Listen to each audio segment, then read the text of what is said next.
Hey guys, welcome back to the channel. I'm still feeling a little under the weather with a sore throat. Being sick is no fun, except for the privilege of being an entitled lazy bum when you're ill.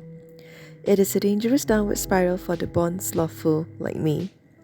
Let's just say it took a lot of motivation to paint this after resting in bed several days.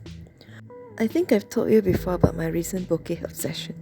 It's still going strong, hence here's another bokeh inspired piece. I'm not sure why I like it so much. Perhaps I'm fascinated by the idea of a bunch of random colourful balls all coming together to create an image. It's like nothing, but also something at the same time, if that makes sense. There but not there.